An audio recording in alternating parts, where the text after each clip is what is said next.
Well, hello again, and I'm back. And Libby's back too, aren't you, Libby? Hello. She's had an exciting day today because she's washed her hair. Yep, and I'm going into Truro to pick up a prescription. So if that's not living, then I know. To be honest, I don't know what is. Hair wash and a trip out in the car. Yeah, and carrot and coriander soup. Yeah. What more do you want? Yeah. So anyway, back to what we're making. We're using the stock that we made from when we were jaunting the chicken, which is obviously just sat in the fridge for overnight. And we're going to make a classic carrot and coriander soup. It is one of my faves, to be honest, if it's done nicely. So what we've got here, really easy to start. We've got 500 grams of carrots, which I've just top-tailed and peeled. And they need to be cut into, some reasonably smallish chunks, about 1 centimetre or so chunks, because they're quite woody, so they take quite a while to cook. Libby was just helping me peel the carrots and found one and said this would make a perfect snowman's nose. It was perfect. It looked like Olaf's nose. You really are dreaming of the outside, aren't you, Libby? Okay, so what we're going to do now is we're going to just get these carrots on to cook. So big pan, bit of oil in there, and then we're going to pop the carrots in. Beautiful colour. Now, carrots are full of vitamin A. And they make you see in the dark. Well Well-known fact of nutrition. No, well, that's actually true.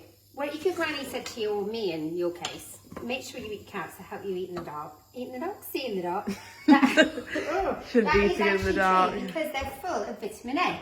So any orange fruits and vegetables full of vitamin A. And vitamin A helps the retina and eye health and the optic nerve that helps you see at night time. So there you go. Granny was right. Mother was right. Always. Moving swiftly on. So we looked at slicing an onion when we did the chicken sauver or the tray bake. We're going to look at dicing an onion today. So onion comes in 2 parts, the roots that goes into the ground and the stalk that comes out. Now, I'm going to take the stalk off only, which gives us something stable to hold on, then bridge hold through that onion. Now, the main reason for doing that is that underneath the root are all the cells that if you cut into them, like a sort of milky liquid comes out, and that irritates your eyes. Right, okay, so I'm peeling my half an onion, going back to normality. This is a little bit sticky. We got these again from our local farm shop. They should honestly, Cascan, please could you pay us? Because we give you brand promotion in every single one of these videos. It's just lovely. We can walk down our little lane. We were very ergonomic. No, not ergonomic. Ecological yesterday. We had this discussion. Right, look, stop digressing. Onion. Okay, bridge hold. You want to follow the stripes on the onion, pretty much, up to, but not through that root. So you've sort of got a fan of onion held together. Then, claw grip, you're going to go across. Like See that. now, I'm going to disagree here, and I'm going to say that I would have also done a horizontal slice that way as well, because then you just get like smaller slices. I'll do that on this one. Yeah, here you go, look. Right, up to not through the root. Boom. If the weather improves, we can do some outside cookery, Libby. No. Right, bridge hold. So this is what Libby does. She And goes then you get- through Do a there, couple. like I'd that. like to do a couple actually. Well, this but- is too small, I think. and And then what you've got boom. is a much smaller, finer dice. But because we're blitzing it all up, it doesn't really matter. Correct. Correcto mundo. Oh, all the phones going here today. Right, okay, I'm going to now pop that into my carrots. Just sizzling away. Have a little mix. There we go. And now I'm going to come back to our potatoes. Sort of medium potato. You want a floury potato, so Maris Piper, King Edward, the sort of roasting potatoes. Just peel it. And then if bridge hold, just cut it into some nice thick slices. Cut those into sort of some chunky chip shapes. and then across again to sort of 1 centimetre cubes. And Neil's trying to get out of that door or come in through the door. Need my help? No. He's trying to fix the door.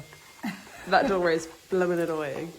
Right, there we go. Okay, so we're going to pop this in too. And then we're just going to let all of this cook.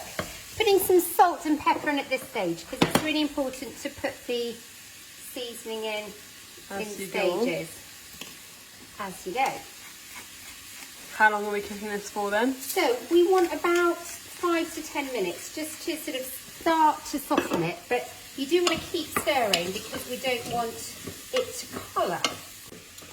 So this has been cooking for about 5 minutes. And we're going to put in a really good heaped teaspoon of ground coriander. And we're going to put fresh coriander in at the end.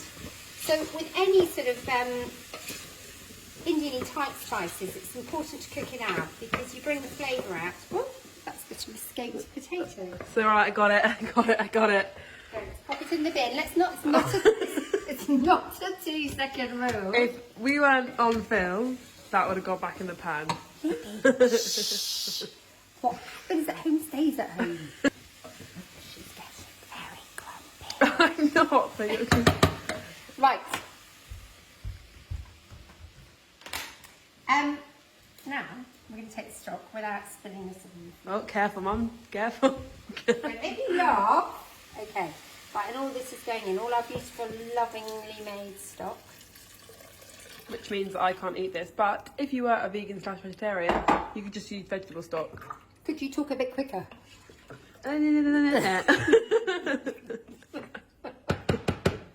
Salt. Okay, we're going to bring that to a simmer. So, this soup is now cooked. And we know that just because the potato will just squish against the side of the pan easily. And I've tried a piece of carrot and it's really nice and tender. And then in an ideal world, you just want to use a hand blender, but be super careful because if you blend it straight away, it's really, really hot. So into the bottom. First of all, just blend it in your places. And then you can keep moving it around in a moment. So that's perfect, just the right consistency, not too watery and not too thick. And now we're going to chop up some fresh coriander and stir that through. Okay, so I've got a little bunch of fresh coriander. I'm still a bit past its best, but it's absolutely fine in the soup. I'm going to put the stalks in as well, to be honest, because it's all good and hearty. So just holding it in a little bunch, then keeping your knife at what we call a rolling chop, and your fingers in a claw grip, so you're not going to chop them off. We don't want a trip to A&E at the moment. Nope.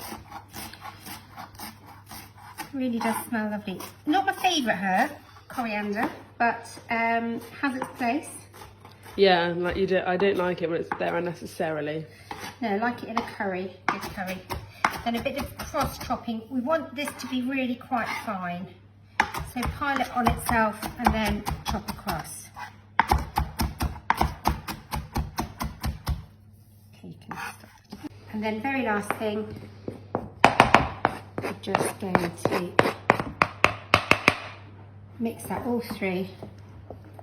And then you've got a lovely pan of carrot and coriander soup made with that really nutritious chicken stock.